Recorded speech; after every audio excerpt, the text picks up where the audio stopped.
CrPC, IPC और evidence act के संशोधन के नए कानून आज से लागू हो गए हैं। तो ये हिंदुस्तान का प्रमुख आपराधिक संहिता बना रहा है।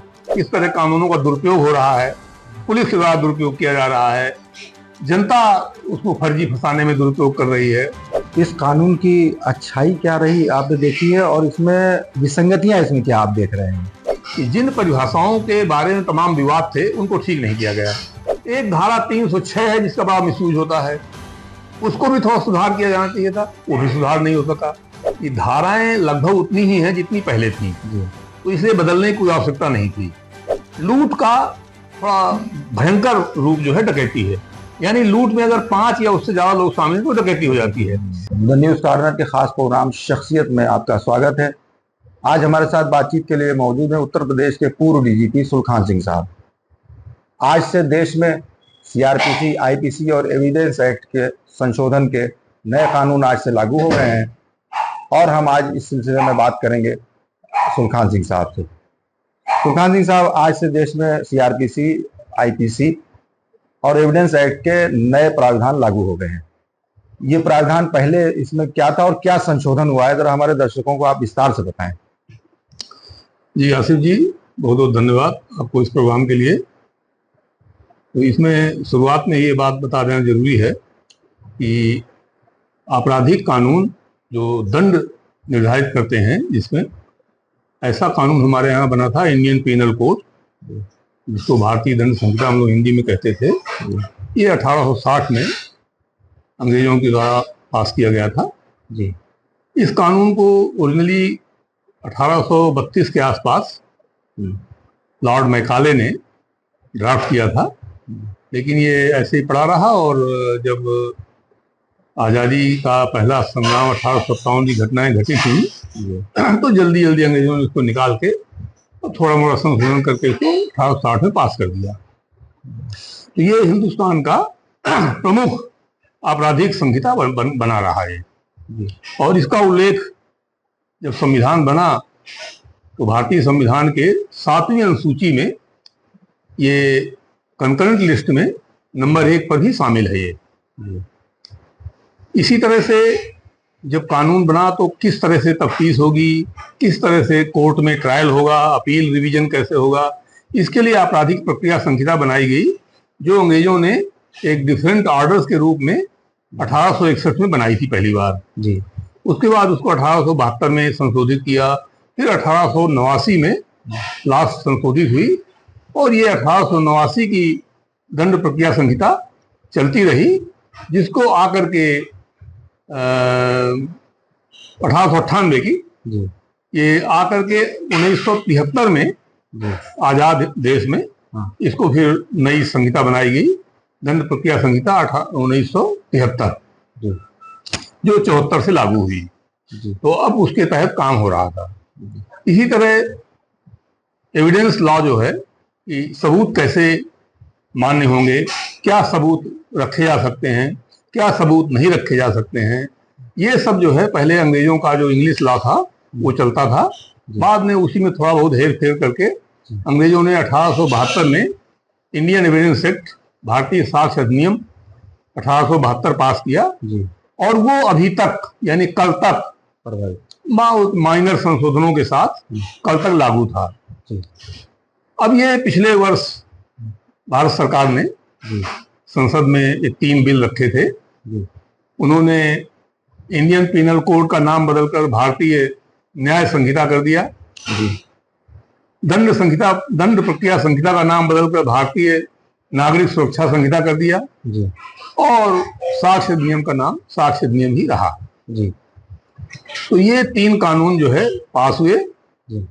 इसके बाद ये इनकी डेट नोटिफाई की गई कि ये कब से लागू होंगे जी। तो ये कुछ दिन पहले, करीब 4 महीना पहले नोटिफाई किया गया था। ये 1 जुलाई 2024 से लागू होंगे और आज सुबह 12:01 से ये तीनों कानून लागू हो गए हैं। तो ये बेसिकली अच्छा हुआ इस सेंस में कि ये कानून जो है अब आजाद भारत के बने हुए कानून हैं, लेकिन ये एक ऐसा मौका था जिसका अच्छा उपयोग किया जाना चाहिए था। जो नहीं हो सका, और ये एक बहुत बड़ा मौका चूक गई सरकार, जिसको इनको सुधारा जा सकता था। इस सेंस में ये तीनों कानूनों में लगभग पुराने कानूनों को पुनर्टाइप करके, रीटाइप करके और रख दिया गया है। मैंने पढ़ा था, श्री पी चिदम्बरम ने कहा था ये कट कॉपी पेस्ट कानून है ये। तो ज्यादातर प्रावधान में उसी को शामिल करके लगभग वही भाषा रख दी गई है। आपको आश्चर्य होगा ये सुन के, ये भी हाल में सुप्रीम कोर्ट ने एक फैसले में कहा था कि कोर्ट ने कई बार जो दहेज संबंधी कानून है उनका दुरुपयोग होता रहता है, उसके बारे में सरकार को सुझाव दिया था कि इन कानूनों में संशोधन किया जाए, लेकिन सरकार ने इनको बिल्कुल उसी भाषा में कॉपी पेस्ट करके नए कानूनों में शामिल कर दिया है। तो नए कानून का उल्लेख करते हुए माननीय सर्वोच्च न्यायालय ने वो फैसले की कॉपी न्याय मंत्रालय को सबको भेजी है कि भाई इस पर एक बार दोबारा सरकार पुनर्विचार करे। तो ये सरकार को चाहिए था कि जो पिछले लगभग 150 साल में, 150 साल से अधिक का समय बल्कि हो गया, जो आपराधिक रिसर्च हुई है, जो अपराध शास्त्र में यानी क्रिमिनोलॉजी में जो रिसर्च हुई है, दंड शास्त्र में यानी जो पीनोलॉजी में जो रिसर्च हुई है, और जो तत्कालीन फेडरल कोर्ट या प्रिवी काउंसिल और आज़ादी के बाद माननीय सर्वोच्च न्यायालय ने और अन्य उच्च न्यायालयों ने जो विभिन्न धाराओं में, विभिन्न विषयों में जो फैसले दिए हैं, जो उन्होंने अंडरलाइन किया है कि किस तरह कानूनों का दुरुपयोग हो रहा है, पुलिस के द्वारा दुरुपयोग किया जा रहा है, जनता उसको फर्जी फंसाने में दुरुपयोग कर रही है, तो इनको किस तरह से ठीक किया जा सकता है, यह तमाम फैसलों में लिखा है। ये उचित होता कि सरकार इन सभी को शामिल करते हुए ठीक से ड्राफ्ट करती नए कानूनों को, तो ये एक यूजफुल एक्सरसाइज होती, जो चूक गए वो। दूसरा जो इसमें थोड़ी गड़बड़ी हो गई वो ये है कि तमाम धाराओं में उलटफेर कर दिया गया है, जिसकी कोई आवश्यकता नहीं थी।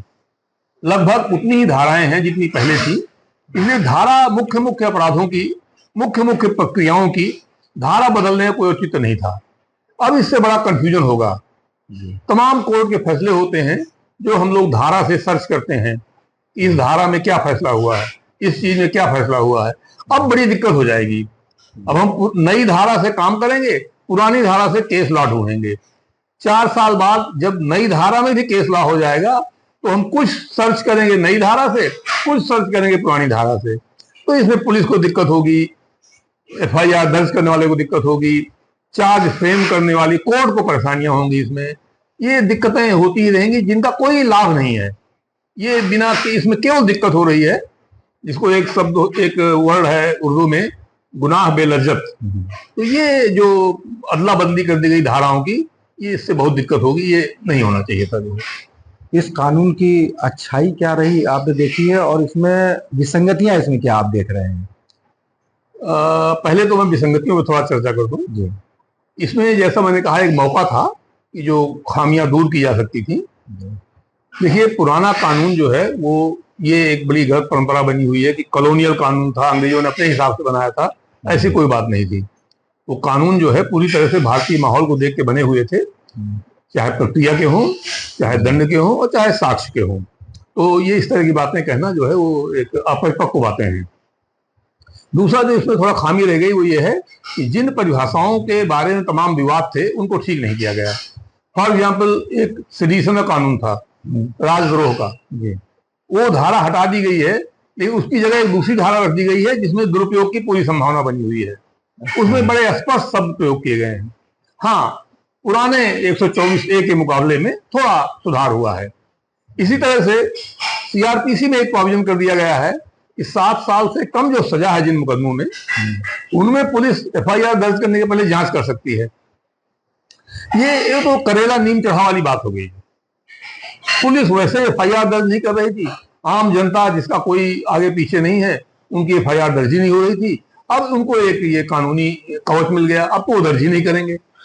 और जांच की अवधि रखी गई 14 दिन में जांच करेंगे। एसपी उस जांच की अवधि को बढ़ा भी सकते हैं। तो लिहाजा चोरी है, चेन स्नैचिंग है, जो जनता जिस अपराधों से पीड़ित हो रही है, ये एफआईआर तो पुलिस दर्ज ही नहीं करेगी।